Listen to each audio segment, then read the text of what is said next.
که 40 میشه. اینجا مطلب خودشونه؟ بله.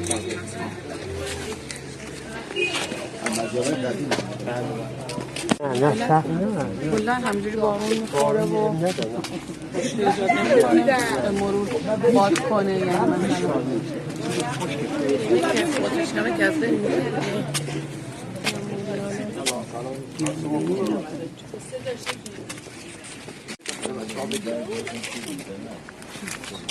محصولات چی تولید میکنید؟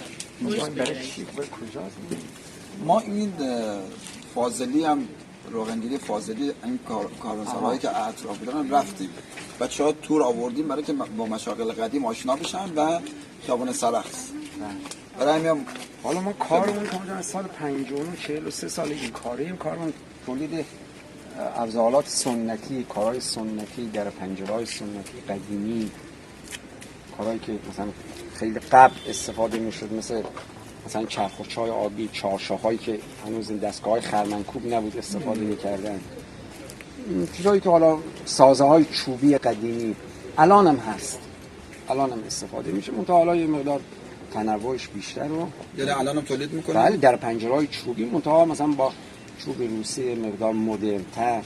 بله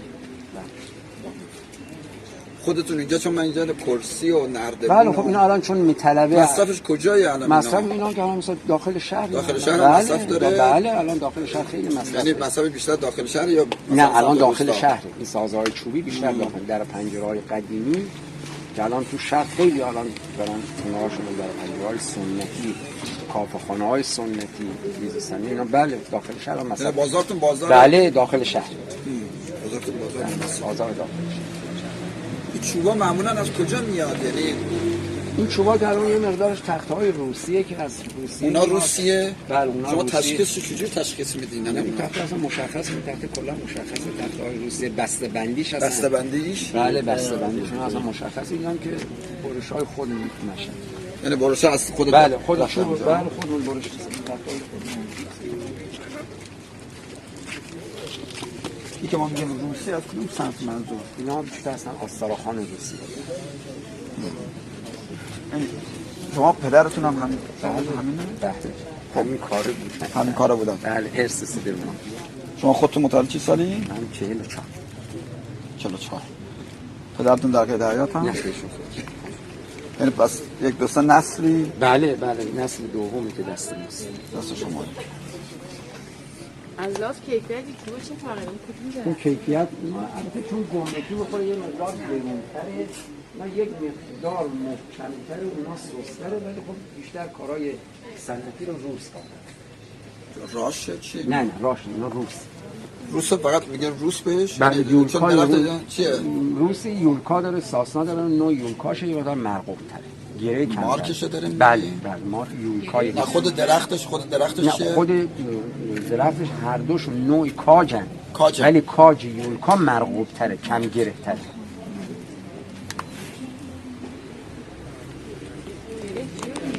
گره مثلا مثل این الان اینا رو بهش میگن گره.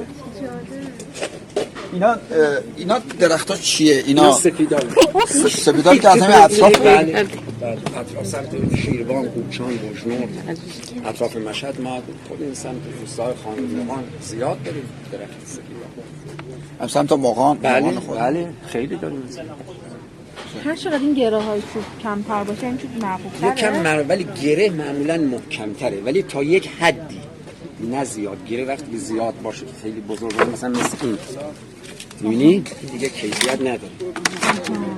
گره کم، گره ما اصطلاحاً بهش میگیم گره سوزنی، یعنی گره کوچیک.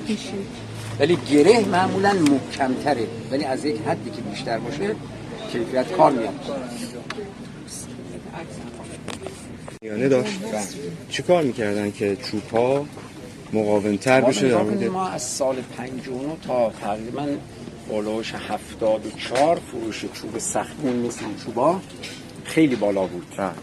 و برای اینم که موریانه نخوره، اینا اولا که خاک مشهد موریانه نداره، روستاهای اطراف ولی برای اینکه اینو جلوگیری بکنن همون قسمت چوب که داخل دیوار میشد دورش گونی، مثل این گونیایی که رو سقف میذارن، دورش گونی میپیچیدن و با سیم مفتونی میبستن، یه مقدار غیر صفر رو هم آب میکردن، دورش غیر میپیچیدن دیگه موریانه. اینه تا چه سالی شما میگین رونق داشته؟ تا سال 74 75 هنوز استفاده میکرد. بله، ولی دیگه از اون کم کم تقریبا الان به صفر رسیده.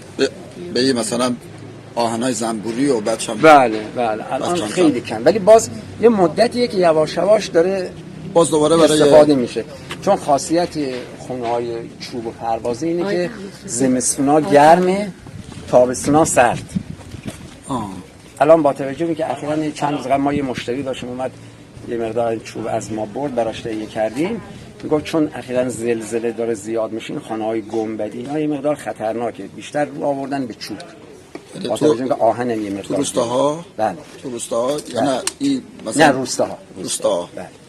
بعد 4 تراشا برای چی استفاده میشه؟ 4 تراشا برای کارهای قالب بندی. قالب بندی هم تو مشهد الان مصرفش بالاست.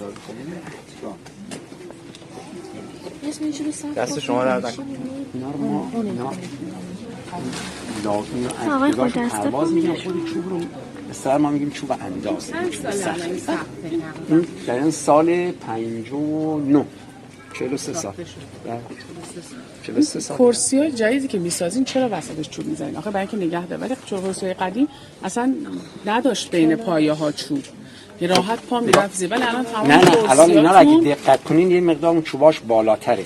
اگر اون چوب رو حذف کنیم چند دفعه پایه گیر کنید به فرش یا در این انتقال از هم میپاشه.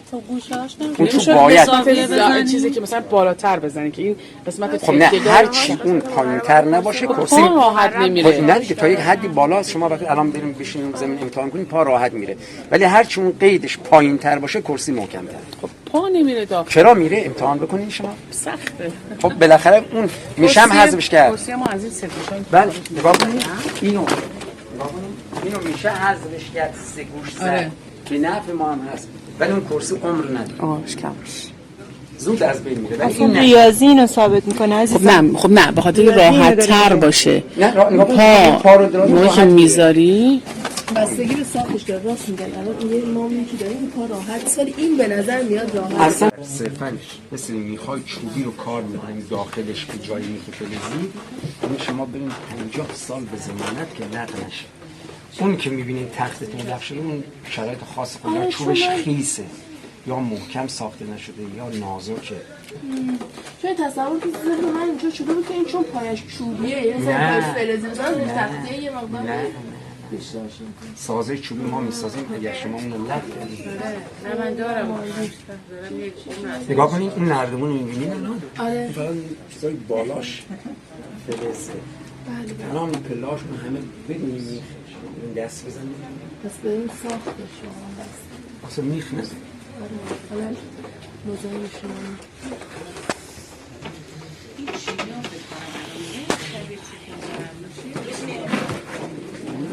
اصلا کار ما